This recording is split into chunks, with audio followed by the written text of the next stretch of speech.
I was standing at the airport with my suitcases, waiting for my son with tickets for our family vacation, when he called, "Dad, we're already on the plane. You're not coming." I heard Olivia, his wife, giggling softly in the phone. "We'll finally have a vacation without this old man." My hands were trembling with resentment, but at that moment I realized that they would regret it. Before we continue, please subscribe to the channel and let us know where you are listening in the comments. I stood in the middle of Portland International Airport, the terminal buzzing like a hive. My old suitcase, its handle worn smooth from years of use, sat heavy by my feet. The air smelled of burnt coffee from a nearby kiosk, and a garbled voice crackled over the loudspeaker, announcing a flight to Seattle. I checked my watch. 9:17 a.m. Liam should have been here by now, tickets in hand, ready for our family vacation to Hawaii. My fingers tapped nervously against my phone, the screen blank. Where was he? I shifted my weight, the ache in my knees reminding me of my 67 years. The crowd surged around me, a woman dragging a toddler, a businessman barking into his earpiece, a group of teenagers laughing over their phones. I scanned their faces, searching for Liam's familiar jawline, his quick stride. Nothing. My stomach twisted, but I pushed it down. He was probably stuck in traffic. Or maybe Olivia had slowed him down. She was always fussing over her makeup or her outfits. The phone buzzed in my hand, sharp and sudden. Liam's name lit up the screen. I exhaled, relief flooding me, and pressed it to my ear. "Hey, son, where are you? I've been waiting by the check-in desks." A pause. Too long. Then his voice, flat and cold, cut through the line. "Dad, we're already on the plane. You're not coming." My breath caught, like someone had punched me in the chest. The terminal's noise faded, the world narrowing to the phone pressed against my ear. What do you mean, I'm not coming?" My voice cracked, betraying me. I gripped the suitcase handle, the leather creaking under my fingers. Another pause. Then Olivia's voice, soft and venomous, slipped through the background. "We'll finally have a vacation without this old man." A giggle followed, sharp as a blade. My hands trembled, the phone nearly slipping from my grip. I opened my mouth to speak, but Liam cut me off. "Look, Dad, it's better this way. You just slow us down. We'll talk when we're back." The line went dead. I stood frozen, the phone still pressed to my ear, its blank screen staring back at me. The terminal roared back to life, announcements, footsteps, laughter, but it felt distant, like I was underwater. My chest burned, a mix of shock and rage. They were on the plane. The plane I'd paid for. The vacation I'd planned, down to the last detail, dreaming of sunlit beaches and my son's rare smile. And they'd left me behind, like I was nothing. Olivia's words echoed in my skull, "Without this old man." I forced my legs to move, dragging the suitcase behind me. Its wheels squeaked, a pathetic sound against the polished floor. People parted around me, their faces a blur. I passed the coffee kiosk, the scent now sour in my nose, and headed for the exit. My fingers fumbled in my coat pocket, brushing against the house keys I'd tucked there that morning. Cold metal, solid and real. Unlike my son's promises. Outside, the air was sharp, April's chill biting through my jacket. A line of yellow taxis idled at the curb, their drivers chatting in clusters. I raised a hand, and one peeled away, pulling up beside me. The driver, a wiry man with a graying beard, hopped out and grabbed my suitcase. "Rough morning?" he asked, tossing the bag into the trunk. I didn't answer, just slid into the back seat. The door slammed shut, sealing me in with the faint smell of pine air freshener. My hands were still shaking, knuckles white as I clenched them in my lap. Olivia's giggle played on a loop in my head, each note fueling the fire in my chest. They thought they could humiliate me, discard me like an old coat. But they were wrong. The driver climbed in and glanced at me in the rearview mirror. "Hey, Buddy. You okay? Where we headed? I stared out the window, the airport shrinking behind us. My reflection flickered in the glass, gray hair, lined face, eyes harder than I'd ever seen them. They'd regret this. All of it. Kinda need a destination, the driver said, his voice light but curious. I unclenched my fists, the keys in my pocket digging into my thigh. Home, I said, my voice low and steady. Take me home. The taxi hummed along the highway, rain streaking the windows like tears. Portland's skyline blurred in the distance, a gray smear against the April sky. I sat in the back seat, my hands folded tightly in my lap, the house keys in my pocket pressing into my thigh. The driver's radio played a soft jazz tune, barely audible over the patter of rain and the occasional squeak of the wipers. The air smelled of worn leather and faint cigarette smoke, clinging to the seats. I stared at the water sliding down the glass, my mind replaying Liam's voice, "You're not coming." "Hey, you sure you're okay back there?" The driver's voice broke through, warm but cautious. I glanced at the rearview mirror, catching his eyes, brown, creased with concern, framed by a shock of silver hair. His name tag, pinned to a faded jacket, read Frank. "Fine," I muttered, my voice rougher than I meant. I didn't want to talk, not to him, not to anyone. But Frank wasn't the type to let silence linger. "Long day, huh? Airport's a madhouse this time of year." He chuckled, adjusting his grip on the wheel. "Dropping folks off, picking them up, makes me miss my kids, you know. They're grown now, scattered across the country. You got family waiting at home?" My jaw tightened. Family. The word stung, sharp as a fresh cut. I thought of Liam's cold tone, Olivia's mocking giggle. My fingers curled around the keys in my pocket, their edges biting into my palm.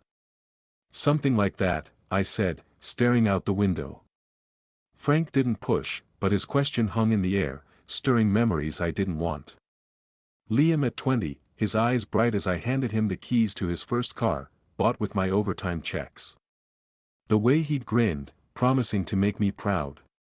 Or the day I paid for his wedding, watching Olivia glide down the aisle in a dress that cost more than my monthly pension. She'd barely thanked me, her smile tight as she whispered to Liam about the old-fashioned venue. My house, the one they lived in rent-free, was old-fashioned, too, according to her. I'd heard her say it last month, her voice dripping with disdain as she stood in my kitchen, sipping my coffee. I shifted in the seat, the leather creaking under me. The rain was heavier now, drumming against the roof. I thought of all I'd given them, college tuition, car repairs, the down payment for their honeymoon. And for what? So they could leave me stranded in an airport, laughing like I was some burden they'd finally shed. You ever feel like you gave too much? The words slipped out before I could stop them, low and raw. Frank glanced back, his brow furrowing. To family? Hell, all the time. Gave my daughter my old truck when she moved to Seattle. She sold it a month later, didn't even tell me. He shook his head, but his tone stayed light. But that's how it goes, right? You give 'cause you love, doesn't always come back the way you hope. I nodded, my throat tight. Love. I'd loved Liam fiercely, even when he started pulling away, his calls growing shorter, his visits rare. I'd told myself it was just life, marriage, work, Olivia. But now I saw it clearly, every sacrifice, every dollar, had been a rope they'd used to tie me down, to keep me useful until they didn't need me anymore. The taxi slowed, turning into my neighborhood. The houses here were tidy, their lawns clipped, but the familiarity felt hollow. I leaned my head against the window, the glass cool against my temple. Olivia's voice echoed again, "Without this old man." My chest burned, but beneath the hurt, something else stirred, something hard and unyielding, like the keys in my hand. Frank pulled up to my house, the tires crunching on the wet gravel drive. The two-story colonial loomed ahead, its white paint peeling at the edges, the front porch sagging under years of neglect. My house. My life's work. And they thought they could take it from me. Home sweet home, Frank said, turning to face me. That'll be $28.50. I handed him a crumpled 30, waving off the change. Keep it, I said, my voice steadier now. I stepped out, the rain soaking my coat, and grabbed my suitcase from the trunk. The taxi's engine idled as I stood there, staring at the front door. My fingers closed around the keys, their weight grounding me. Frank leaned out his window. Take care, all right? Family stuff, it's never as bad as it seems. I didn't answer, just gave a curt nod. He drove off, the taillights fading into the rain. I turned to the house, my house, the one I'd built for a family that no longer existed. The keys gleamed faintly in my hand, slick with rain. My eyes narrowed, a quiet resolve settling in my bones. They'd see soon enough. I'd make sure of it. The front door creaked as I pushed it open, the familiar groan echoing in the quiet house. I dropped my suitcase by the threshold, its thud muffled by the faded rug. The air inside smelled of stale coffee and the faint lavender of the cleaner I'd used last week. My house, 2 stories of chipped paint and creaky floors, every inch earned through decades of long shifts and careful saving. Now it felt like a museum of mistakes, each room holding memories of a family that had turned its back on me. I shuffled to the kitchen, my shoes scuffing the hardwood. The morning's chill clung to my coat, but I didn't bother hanging it up. I flicked on the coffee maker, its low hum filling the silence. While it gurgled, I sank into the old armchair by the window, the springs groaning under my weight. A shelf across the room held family photos, Liam as a boy, grinning with a missing tooth, our fishing trip when he was 15, his wedding day, where I'd stood proud, ignoring Olivia's tight smile. I stared at the frames, my chest tight. How had it come to this? Liam's voice rang in my head, cold and final, "You're not coming." Olivia's giggle followed, sharp and cruel. Without this old man. My fingers twitched, itching to smash something, but I gripped the armrests instead, the wood smooth under my palms. I'd given them everything, college, cars, a roof over their heads. And they'd repaid me with a phone call and a laugh.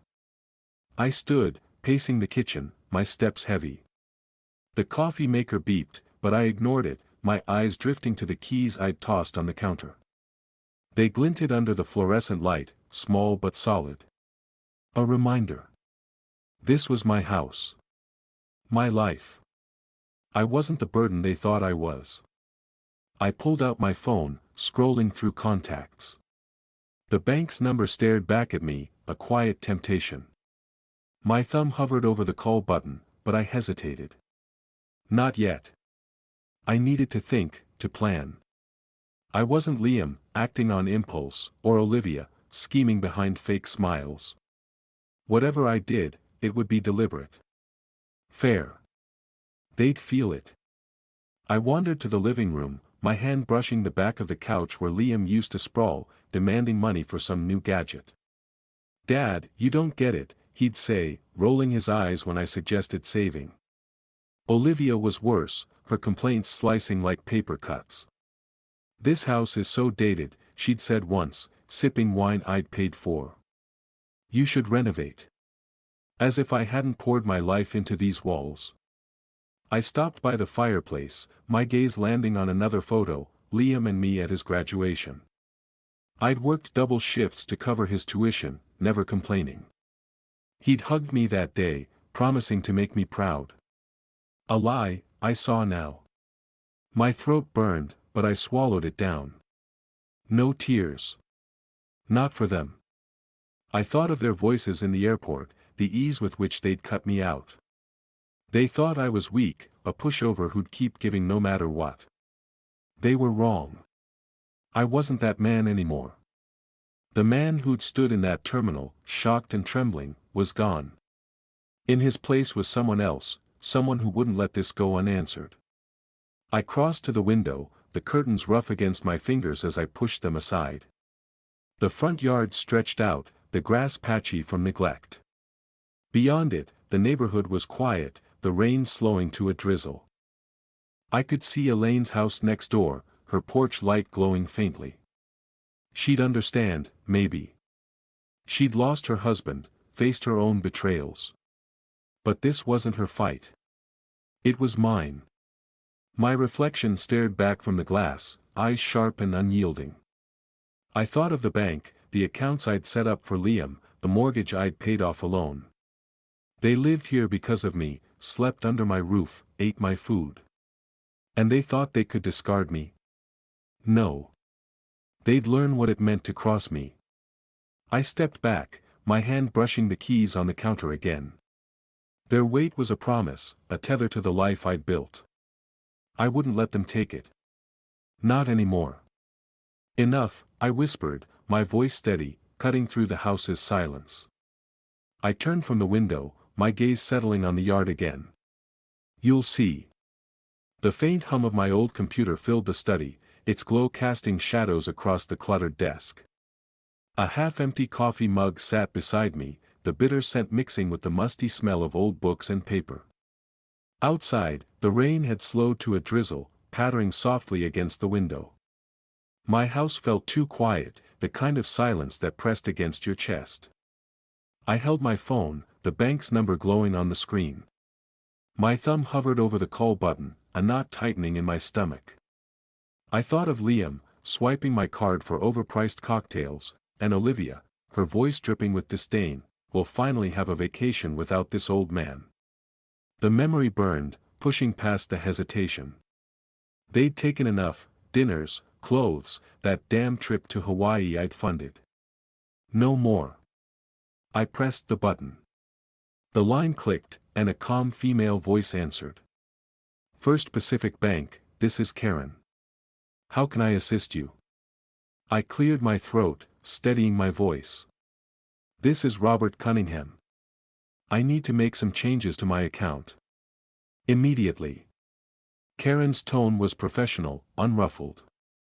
Of course, Mr. Cunningham. Can you verify your account details?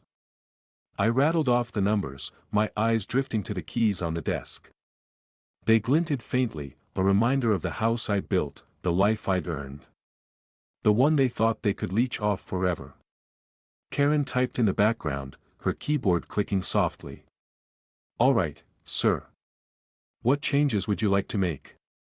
I want to revoke access for my son, Liam Cunningham, and his wife, Olivia. They're listed as authorized users on my secondary card. I need that stopped. Now. My words came out harder than I'd meant, but I didn't care. The chair creaked as I leaned forward, my free hand curling into a fist. A pause. I see. Can I ask for clarification? Are you removing their access permanently, or is this a temporary hold? Permanent, I said, my voice like steel. They're not to touch my accounts again. Karen's tone softened, just a fraction. I understand. I'll need to confirm a few details to process this. Can you provide the last 4 digits of the card in question? I gave her the information, my pulse quickening. Part of me, a small, stubborn part, wanted to hang up, to pretend this wasn't happening. Liam was my son, after all.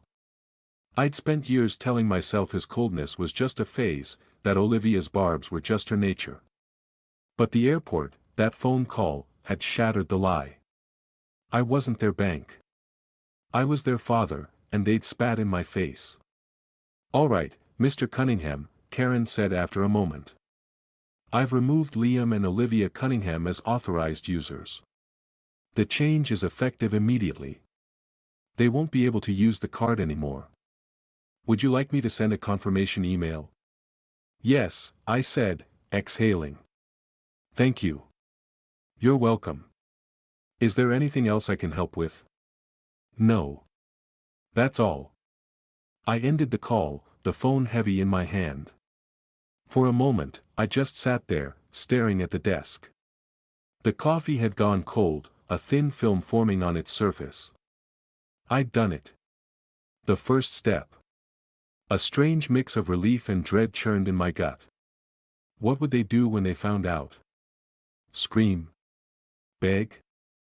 I almost wanted to hear it. I stood, my knees protesting, and crossed to the window. The yard stretched out, patchy and wet, the neighbor's porch light glowing faintly through the mist. Elaine's house. She'd probably be up, sipping tea, ready to talk my ear off about her garden. But this wasn't her business. Not yet. My gaze fell back to the keys on the desk. I picked them up, their cool weight grounding me. This house, this life, it was mine. Not theirs. I closed my fist around the keys, the edges biting into my palm. Let them feel what it's like to lose something. The phone buzzed, snapping me out of my thoughts. A text notification lit up the screen, Liam's name. My heart skipped, but I didn't open it. Not yet. A slow smile crept across my face, sharp and unfamiliar. Let them squirm. I slipped the phone into my pocket and turned back to the window, the keys still in my hand. The rain had stopped, leaving the world quiet and still. Too quiet. I sat back in my study, the phone still warm from the bank call, and let my mind drift to Hawaii. I could picture it perfectly, Liam and Olivia, smug and carefree, lounging in some overpriced hotel restaurant. The kind with white tablecloths and crystal glasses that caught the light just so. The air would smell of plumeria and salt, the ocean's murmur drifting through open windows. They'd be laughing, toasting their victory over me, oblivious to the storm I just unleashed. I imagined the moment it hit. There at their table, Liam in some flashy shirt, Olivia with her perfect nails tapping the stem of a wineglass. The waiter, young, polite, probably used to entitled tourists, slides their card back across the table. "I'm sorry, sir," he says, his voice low. The payment was declined. Liam's laugh would falter, his brow creasing. "That's impossible. Run it again." He'd lean forward, all confidence, as if his charm could fix a computer's verdict. The waiter would nod, retreating, but the second attempt would fail too. I could see Liam's face redden, his fingers drumming the table. Olivia would lean in, her voice a hiss. "What did you do, Liam? Did you forget to tell him something?" "It's not me," Liam would snap, yanking out his phone. He'd call the bank, his voice rising as the automated system loops him through menus. Olivia's eyes would narrow, her napkin twisted in her hands. Then it would click. "It's him," she'd say, her voice low and venomous. "Your father." Back in my study, I leaned back in the chair, the wood creaking under me. The phone buzzed again, another message from Liam. I ignored it, letting the silence stretch. I knew what was coming. I'd heard their voicemails already, each one angrier than the last. I played them now, the speaker crackling as Liam's voice filled the room. "Dad, what the hell is this?" His tone was sharp, teetering on panic. "The card's not working. We're stuck here. Fix it. Now." The next one was Olivia, her voice like ice. "You think this is funny, Robert? Blocking our card? You're ruining our trip. You're pathetic." I let the messages play, their words washing over me. Pathetic. That's what they thought. But they were the ones scrambling, their perfect vacation crumbling because they'd underestimated me. I pictured them back in their hotel room now, the ocean view mocking them. Liam pacing, phone in hand, redialing me uselessly. Olivia perched on the bed, her arms crossed, plotting. "You idiot," she'd say, her voice cutting. "You said he'd never do this. You said he was too soft." "Don't start," Liam would fire back, raking a hand through his hair. "I didn't think he'd go this far. He's never pushed back before." "Well, he has now," Olivia would retort, her eyes flashing. "And we're screwed unless you figure this out." I could almost hear the wheels turning in her head. Olivia was clever, too clever. She'd be the one to pivot, to find a way to strike back. "Call Mason," she'd say, her voice steadying. "He owes us. He can talk to your dad, sort this out." Liam would hesitate, his pride stung, but he'd nod. "Fine. But this isn't over. He's going to regret this." My phone buzzed again, pulling me back to the study. Another voicemail. I played it, Liam's voice low and menacing. "You think you're clever, Dad? Cutting us off. You're going to wish you hadn't. I mean it." I set the phone down, my pulse steady. Let them threaten. They had no power here. Not anymore. My eyes drifted to the stack of papers on the desk, legal documents, neatly clipped, waiting for my next move. The house keys sat beside them, their dull shine a quiet promise. They could rage all they wanted. I was just getting started. I leaned back, the chair groaning, and stared at the documents. Outside, the drizzle had stopped, leaving the world hushed. Too hushed. The lawyer's office smelled of polished wood and old leather, the kind of scent that clung to important decisions. I sat across from Mr. Hargrove, a gray-haired man with a face like weathered oak, his pen scratching notes on a legal pad. The folder of documents I'd brought lay open on his desk, its contents stark and final. Outside, Portland's downtown buzzed faintly, car horns, footsteps, the pulse of a city moving on without me. Inside, it was just us, the clock ticking softly on the wall. "So, Robert," Hargrove said, peering over his glasses. "You're certain about this? Removing Liam entirely from the will?" I nodded, my hands folded in my lap. "Certain." My voice was steady, but my chest tightened. Liam's face flashed in my mind, his grin at 16, holding up a trout we'd caught together. Then his voice from yesterday, cold and accusing, "You're going to regret this." I pushed the memory away. "He's made his choices." Hargrove raised an eyebrow, his pen pausing. "I have to ask, family matters can be emotional. If you change your mind later, it's more paperwork. You're sure you want to move forward?" I hesitated, just for a second. I thought of Liam's birthday last month, how I'd called and left a voicemail, my voice cheerful, only to get a text back hours later, "Busy, Dad. Talk later." No call came. Olivia's words echoed too, sharp and mocking. They didn't deserve my loyalty. Not anymore. "I'm sure," I said, meeting his gaze. "Let's do it." Hargrove nodded, jotting something down. "All right. I'll draft the new will. You'll need to sign it, and we'll need a witness. Should be straightforward." He slid a form across the desk, his pen clicking. "Anything else you want to add?" "Beneficiaries, specific bequests." I thought of the house, the keys I'd left on my desk that morning. "The house stays mine," I said. "For now, no beneficiaries. I'll decide later." He scribbled again, then looked up. "Fair enough. I'll have this ready by tomorrow.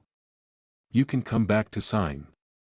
I stood, shaking his hand, the folder tucked under my arm. The weight of it felt right, like a shield. As I stepped toward the door, a familiar voice stopped me. "Robert? That you?" I turned to see Elaine Thompson, my neighbor, standing in the hallway. Her gray curls were tucked under a scarf, her eyes bright despite the lines around them. She held a paper cup of coffee, the steam curling upward. "Didn't expect to see you here," she said, her voice warm but curious. "Elaine," I said, managing a small smile.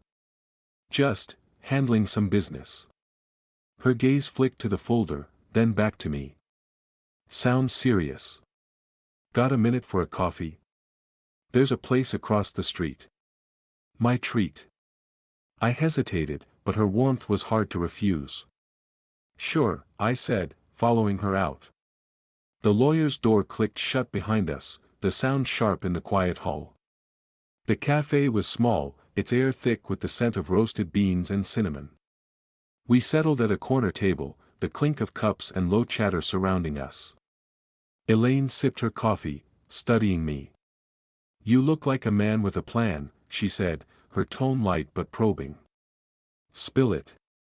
What's got you hauling folders to lawyers?" I chuckled, but it came out hollow. "It's complicated. Try me," she said, leaning forward. "I've got my own stories. Did I ever tell you about my cousin? Tried to swindle me out of my house after my husband passed. Family can be a real kick in the teeth." Her bluntness caught me off guard, but it was comforting. I took a sip of coffee, the bitterness grounding me. "Liam and Olivia," I started, my voice low. "They crossed a line. I'm making sure they don't do it again." Elaine's eyes narrowed, but not with judgment. "Good for you. People like that, they think they can take and take. You've got to draw a line." She paused. Then added, "If you need a hand, I'm here. I'm no lawyer, but I'm nosy and I've got time." I smiled, genuinely this time. "I'll keep that in mind." We talked a while longer, her stories pulling me out of my head.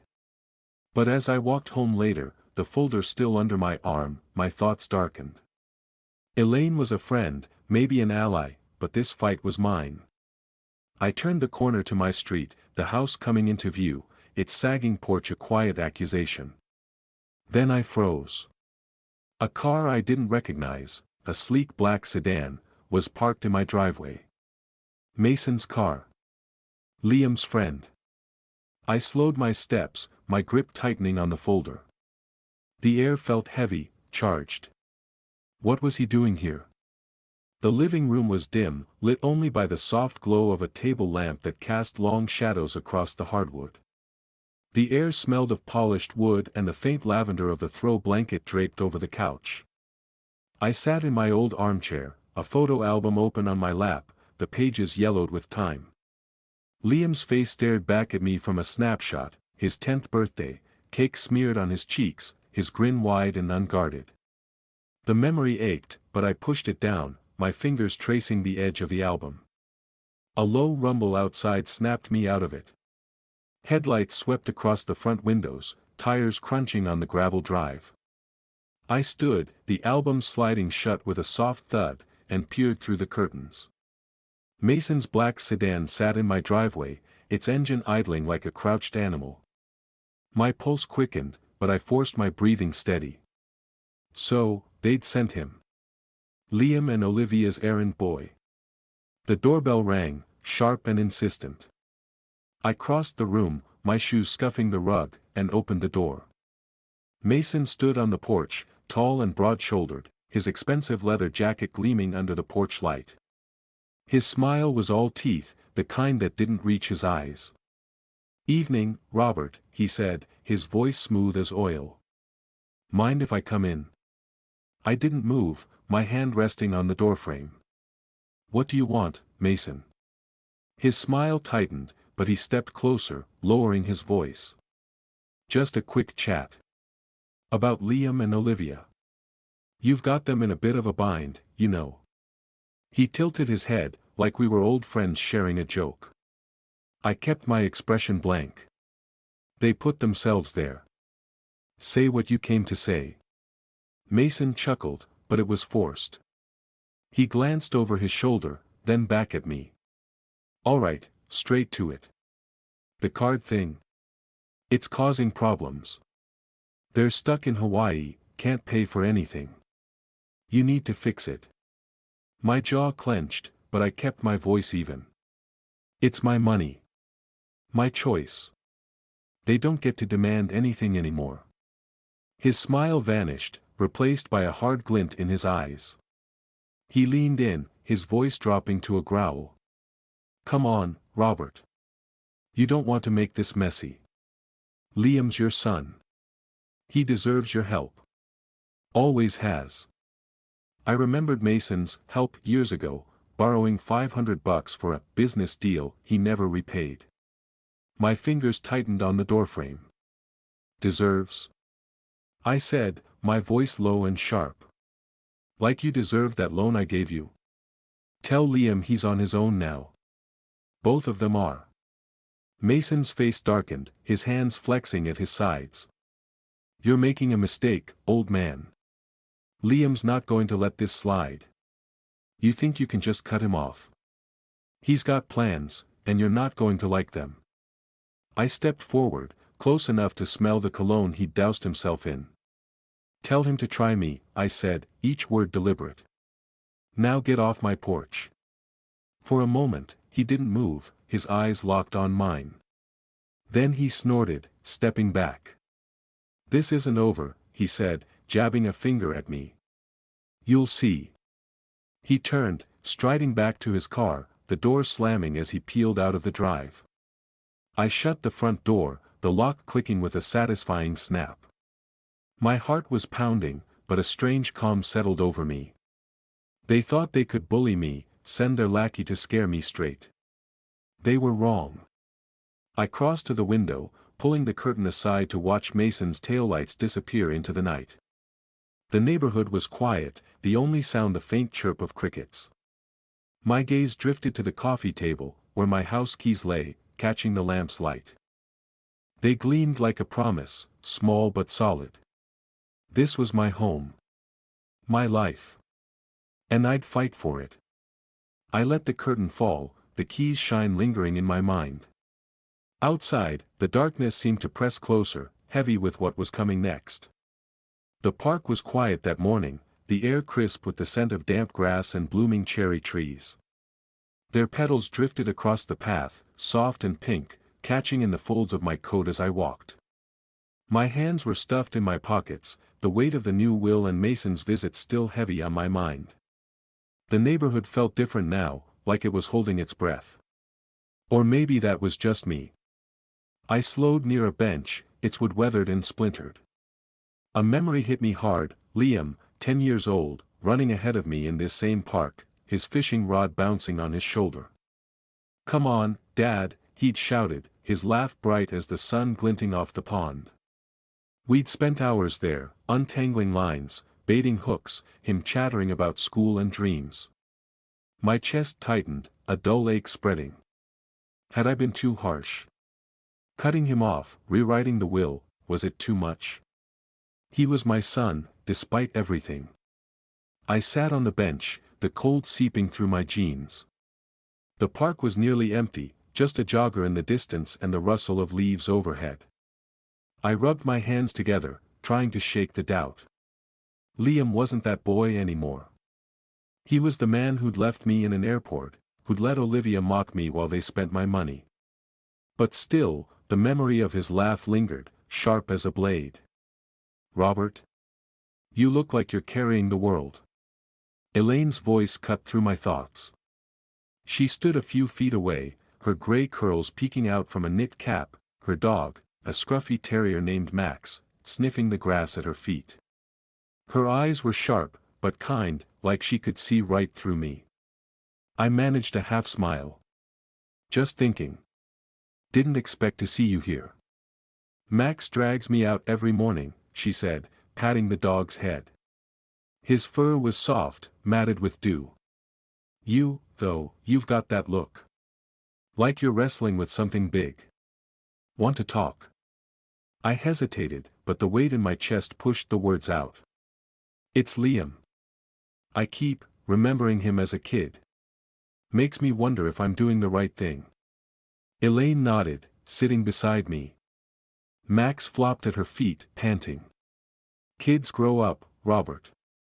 Doesn't mean they stay the people we want them to be.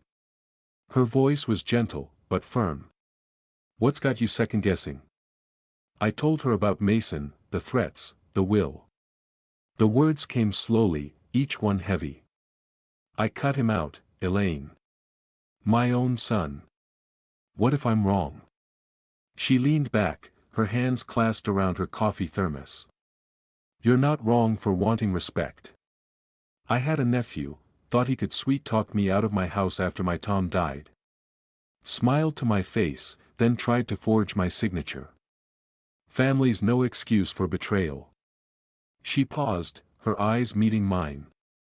You gave Liam everything. What's he given you? I thought of the airport, Olivia's giggle, Liam's cold voice.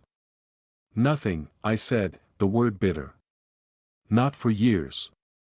Exactly. Elaine's tone sharpened. You're not the villain here. You're a man who's had enough. Don't let guilt trick you into backing down. Her words settled over me, like a hand on my shoulder. I nodded, the ache in my chest easing. Thanks, I said, my voice low. I needed that. She grinned, standing. Come on. Let's walk. Max'll chew my shoes if we sit too long. We headed to my house, Max trotting ahead. In the kitchen, I brewed tea, the kettle's whistle cutting through the quiet. The air smelled of chamomile and the faint lemon of dish soap. Elaine sat at the table, her thermos swapped for a mug. So, she said, her tone lighter. What's next? I poured tea, my eyes catching the folder of documents on the counter. The new will, signed and final. I keep going, I said, my voice steady now. They don't get to win. Elaine raised her mug, a glint in her eye. That's the spirit. You're tougher than you look, Robert. I smiled, setting the kettle down. The folder seemed to pulse, a quiet reminder of the path I'd chosen. I need to finish what I started, I said, glancing at her. She nodded, sipping her tea, her silence a kind of approval. Outside, the wind picked up, rattling the windows. The documents waited, their weight heavier than ever. The drill's whine filled the hallway, sharp and relentless, as the locksmith worked on the front door. The air carried the acrid tang of fresh paint and metal shavings, mingling with the familiar must of my old house. I stood a few feet away, arms crossed, watching the man swap out the old lock for a shiny new one. Each turn of the screwdriver felt like a stitch closing a wound. Liam and Olivia wouldn't walk through this door again, not without my say. Almost done here, the locksmith said, a wiry guy named Pete with a toolbox that clattered like loose change.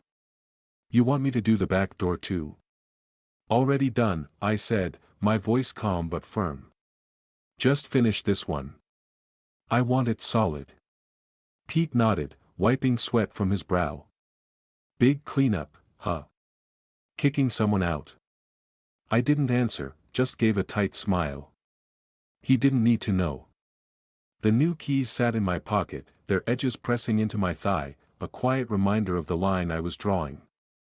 My house. My rules. I turned and headed upstairs, my footsteps heavy on the creaky steps. Liam and Olivia's bedroom door was ajar, the room a snapshot of their carelessness, clothes strewn across the bed, a half-empty coffee mug on the nightstand. I grabbed a stack of cardboard boxes from the hall and started packing. Olivia's designer dresses, each one a jab at my bank account, went in first, their silk slipping through my fingers like water. Liam's gadgets followed, his smartwatch, a gift from me for his last birthday, its screen still smudged from his fingers. Every item was a memory of my generosity, their ingratitude. I worked methodically, folding, stacking, sealing. The act was strangely satisfying, like reclaiming pieces of myself. I paused at a photo on their dresser, Liam and Olivia at some beach, their smiles smug. I tossed it into the box without a second glance. Let them keep their memories. They wouldn't keep my home. Pete's drill stopped, his voice calling up. All set, Mr. Cunningham. Want to test the keys? Be right down, I shouted, taping the last box shut. I carried it downstairs, the weight tugging at my arms, and stacked it with the others in the yard. The grass was damp, the April air cool against my skin. The boxes formed a neat row, a silent eviction notice.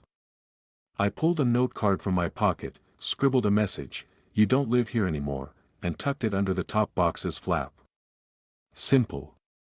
Final. The front door creaked open, and Elaine stepped out, her scarf fluttering in the breeze. She'd stopped by to check on me, her presence a steady anchor. Well, damn, Robert, she said, eyeing the boxes. You don't mess around. I shrugged, dusting my hands. Had to be done. She nodded, her eyes scanning the yard. They're going to lose it when they see this. You sure you're ready for the fallout? They've had their chances, I said, my voice low. I'm done waiting for them to change. Elaine's lips twitched, almost a smile. Good. But keep your eyes open. People like them don't go quietly. I glanced at her, the warning settling in. She was right, Liam and Olivia wouldn't just slink away. But I was ready. Or I thought I was. Pete emerged, toolbox in hand. Locks are tight. Here's your keys. He handed me a small ring, the new keys glinting in the fading light. Anything else? That's it, I said, slipping the keys into my pocket. Thanks, Pete. He tipped his cap and headed to his van, the engine rumbling as he drove off. Elaine and I stood there, the yard quiet except for the rustle of leaves. The boxes loomed, a testament to the bridge I'd burned. You did good, Elaine said, her voice soft but sure. This is yours now. All of it. I nodded, my throat tight. The new keys felt heavier than before, their weight a promise and a burden. I turned to the house, its silhouette sharp against the dusk. Then I heard it, a faint drone overhead, the low hum of a plane cutting through the sky. My grip tightened on the keys, my pulse quickening. They were coming back. The living room was warm, the scent of fresh coffee curling from the mug in my hands. The lamp cast a soft glow, pooling on the rug, its frayed edges a quiet testament to years of footsteps. Outside, the May evening had settled over Portland's suburbs, the air cool and heavy with the promise of rain. I sat in my armchair, the new keys in my pocket a reassuring weight, when a low rumble broke the silence. Headlights flashed across the curtains, tires crunching on gravel. They were back. I stood, setting the mug down, and moved to the window, easing the curtain aside. Liam and Olivia stumbled out of a taxi, their suitcases thudding onto the driveway. Liam's shirt was rumpled, his hair a mess, while Olivia clutched her designer bag like a lifeline, her heels clicking on the pavement. They looked smaller somehow, diminished under the streetlight's harsh glow. I stayed still, my breath steady, watching. Liam fumbled with his keys, his movements jerky as he approached the front door. The lock didn't budge. He tried again, twisting harder, his shoulders tensing. What the hell, he muttered, loud enough to carry through the glass. Olivia stepped closer, her voice sharp. Try it again, Liam. You're doing it wrong. I'm not, he snapped, shoving the key in once more. The door stayed shut, unyielding. He slammed his palm against it, the sound echoing in the quiet night. Dad! Open the damn door. I didn't move. My pulse quickened, but not from fear. This was it, the moment I'd built toward. The new locks, the boxes, the note. They'd feel every choice they'd made, every word they'd thrown at me. Olivia's giggle from that airport call echoed in my head, without this old man. Let them see what that meant. Liam pounded again, his voice rising. Dad, I know you're in there. Stop this crap and let us in. Olivia grabbed his arm, her nails digging in. Scream louder, why don't you? The whole street's watching. Then what do you suggest, he hissed, turning on her. He's locked us out, Liv. Our own house. It's his house, she shot back, her voice low and venomous. You said he'd never do this. You said he was spineless. Liam's face twisted, but he didn't answer. He kicked the door, the thud dull and futile. Olivia's eyes darted to the side yard, narrowing as she spotted the stack of boxes I'd left there. What's that? She said, her tone shifting to something colder. They moved together, their suitcases abandoned on the grass. I leaned closer to the window, my fingers brushing the curtain's rough fabric. Liam reached the boxes first, yanking one open. Olivia's dresses spilled out, silk catching the light. He froze, then dug through another, pulling out his smartwatch, a pair of shoes. He packed our stuff, he said, his voice cracking. Olivia snatched a note card from the top box, her hands trembling as she read it. Her lips parted, then twisted into a snarl. "You don't live here anymore," she read aloud, her voice rising. "Your things are behind the house. Clear the yard by tomorrow." She tore the note in half, the pieces fluttering to the ground. "That bastard." Liam spun back to the door, his fists hammering. "You think this is funny, Dad? Throwing us out like trash? You're heartless." His voice broke, raw and desperate. Olivia joined him, her knocks sharp and rhythmic. "Robert, open this door right now. You can't do this to us." I stepped back, letting the curtain fall. Their voices faded to a muffled roar, like a storm raging outside a sealed window. My chest was tight, but not with regret. This was justice, cold and clear. They'd taken my trust, my money, my home for granted. Now they had nothing but their anger and their bags. The phone on the coffee table buzzed, Liam's name flashing. I stared at it, the screen glowing in the dim room. Another buzz, then another, voicemails piling up. I didn't pick up. I didn't need to hear their excuses. The keys in my pocket felt heavier, grounding me. I turned away from the window, the pounding outside growing fainter, and set the phone down on the table, its light flickering like a dying star. The kitchen was dark, save for the faint glow of a single bulb above the sink. The air smelled of chamomile tea, the kettle still warm on the counter. Outside, the drizzle had started again, streaking the windows and blurring the streetlights. I stood by the living room window, the curtain pulled back just enough to see Liam and Olivia in the yard. Their suitcases sagged under the rain, the cardboard boxes I'd left them collapsing into soggy heaps.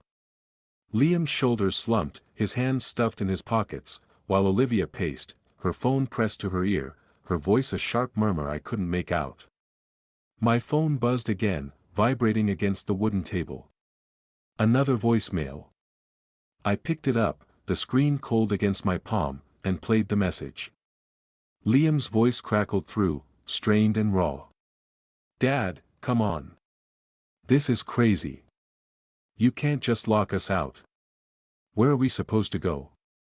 Open the door, please."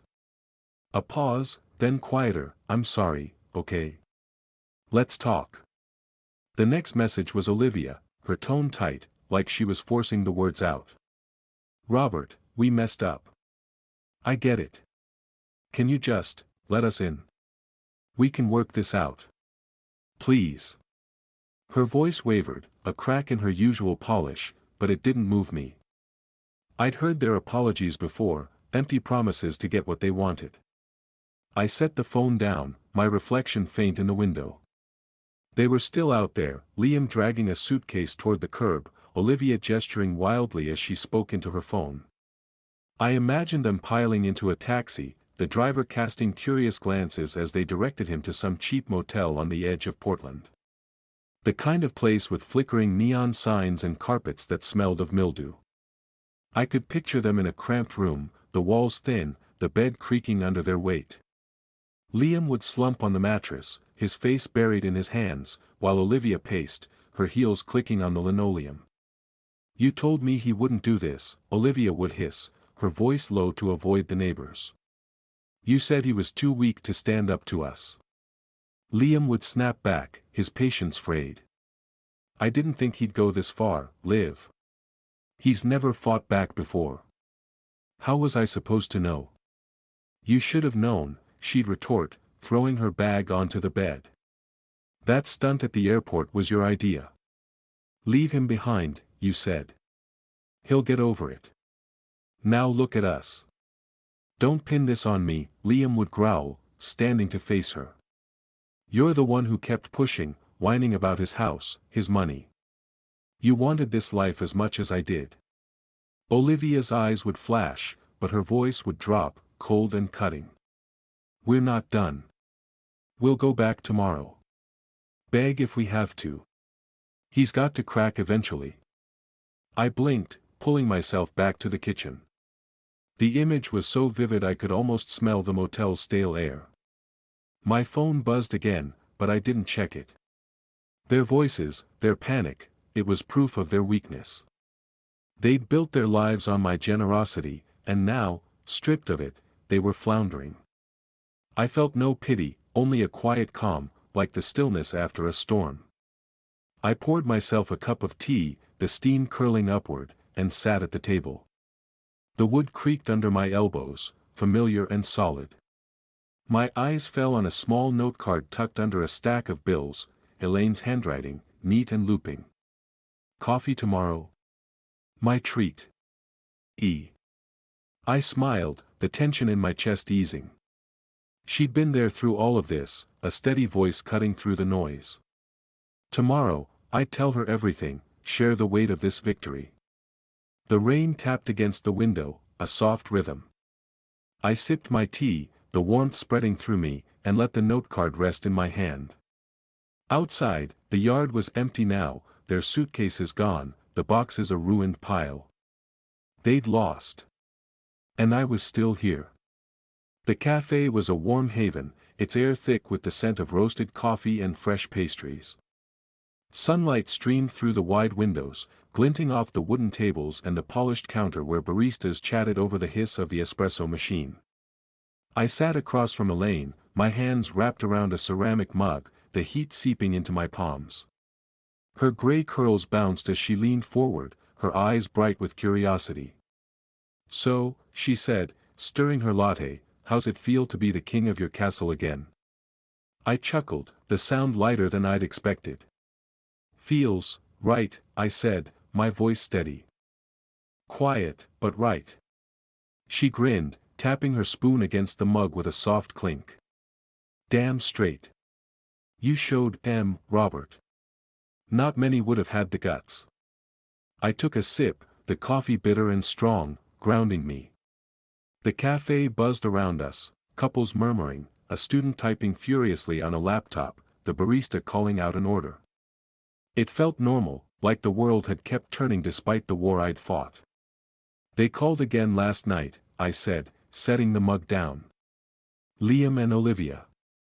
Left messages, begging to come back. Said they were sorry, that they'd change. Elaine's brow arched, her lips pursing. And you believe them? I shook my head, a small smile tugging at my mouth. Not a word. It's the same old song, say what I want to hear, then go back to their ways. I'm done dancing to it. Good, she said, her voice firm. You protected yourself. That's what matters. They made their bed, let them lie in it. I nodded, her words settling like stones in a riverbed. I thought of Liam's last message, his voice soft, almost broken, Dad, please. Give us a chance. I'd listened to it once, then deleted it, the act as final as locking the door. Olivia's message had been smoother, calculated, but it rang just as hollow. They weren't sorry for hurting me, they were sorry they'd lost their meal ticket. The clarity of it was freeing, like shedding a weight I'd carried too long. We talked a while longer, Elaine sharing her plans to plant roses in her garden, her enthusiasm pulling me into the moment. You should come help, she said, her eyes twinkling. Get your hands dirty. It's good for the soul. Maybe I will, I said, meaning it. For the first time in years, I felt like I had room to breathe, to choose my own path. Back home, the kitchen was warm, the air filled with the sweet scent of apples and cinnamon. I decided to bake a pie, something I hadn't done in ages. The dough was rolled out on the counter, the apples sliced and spiced, their juice sticking to my fingers. I worked slowly, deliberately, the rhythm soothing. I remembered baking for Liam when he was a boy, his eyes wide as he sneaked a taste of the filling. The memory didn't sting anymore, it was just a fact, a piece of a life I'd left behind. The front door creaked open, and Elaine stepped in, a small bouquet of daisies in her hand. From my garden, she said, setting them in a vase on the table. Thought they'd brighten the place. They do, I said, sliding the pie into the oven. The kitchen glowed, sunlight spilling through the open door, catching the petals in a soft halo. Elaine settled at the table, her presence easy, familiar. We should do a dinner soon, she said. You, me, maybe a few neighbors. Break in this new chapter right. I smiled, wiping my hands on a towel. I'd like that. She leaned back, her fingers tracing the vase's edge. You're going to be okay, Robert. Better than okay. I nodded, the words sinking in. The oven hummed, the pie baking, its warmth filling the room. I thought of Liam and Olivia, somewhere out there, scrambling to rebuild without me. I didn't wish them harm, just distance. This house, this life, was mine again. And for the first time in years, I felt like I was home. The sunlight shifted, bathing the kitchen in gold. I stood by the counter, the daisies bright against the wood, and let the moment hold me. Whatever came next, I was ready. If you liked this story, please like this video, subscribe to the channel, and share your impressions of this story in the comments. To listen to the next story, click on the box on the left. Thank you for watching.